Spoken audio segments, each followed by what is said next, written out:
In 2019, at the University of Eswatini-Kwalisini campus, 44% of the university's female students reported an attempted or completed sexual assault. This gender-based violence occurred despite significant decreases in the rates of sexual violence against women since Eswatini enacted 2 laws to protect women and children in their country. Unfortunately, statistics like these are not isolated, and the impact of gender-based violence is felt around the world. Its reach extends to every country, social class, ethnic group, religion, and socioeconomic status. Like so many, gender-based violence has touched my own life in several ways. My grandparents married in their teens, and although they stayed married until my grandfather's death, the first 3 decades of their marriage was filled with physical violence. The resulting trauma impacted our family for generations. Other types of violence and abuse have characterized many of our marriages because our definition of abuse was limited to physical violence. Although the world has made much progress on gender equality, we still have a long way to go.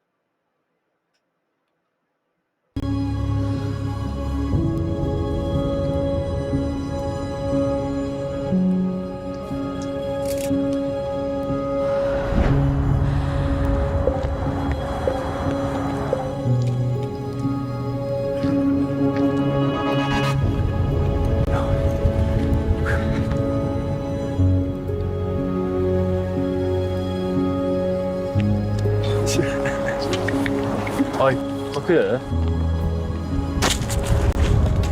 Very nice. Yeah, she's alright.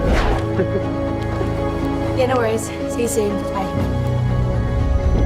Watch it.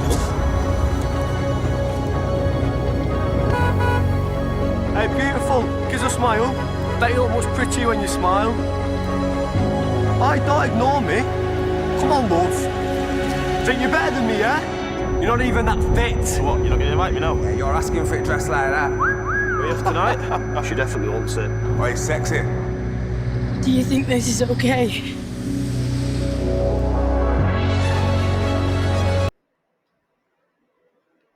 The tragedy of gender-based violence can leave us feeling hopeless, but there are things we can do as individuals and as a society. Psychology provides helpful insights into the causes and potential solutions. Power control theory explains why some people use violence to maintain power and control in their relationships.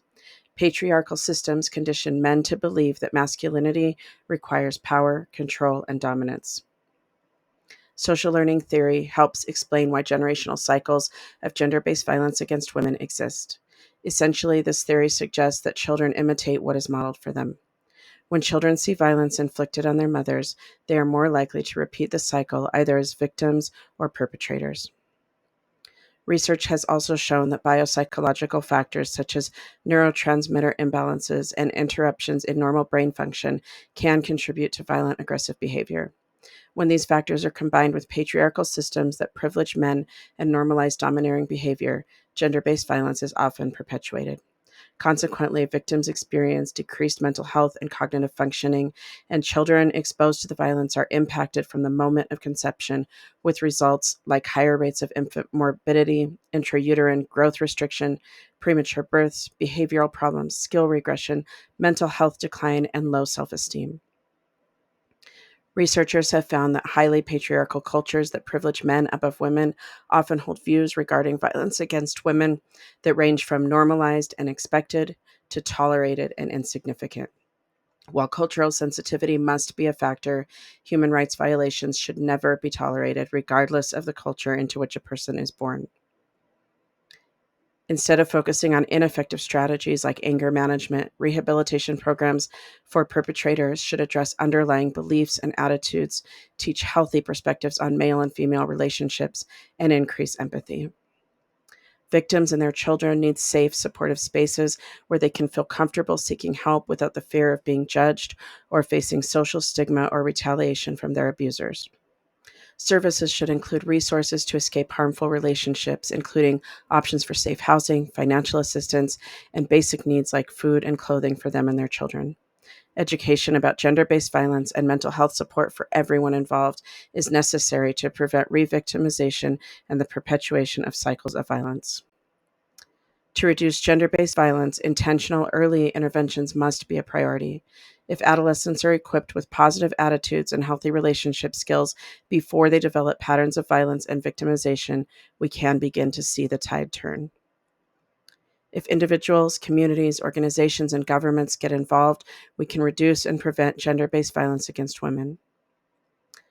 By listening to and believing survivors, educating yourself, resisting myths and stereotypes, and advocating for more support services for victims and their children, as well as legal and policy changes, you can help end gender based violence.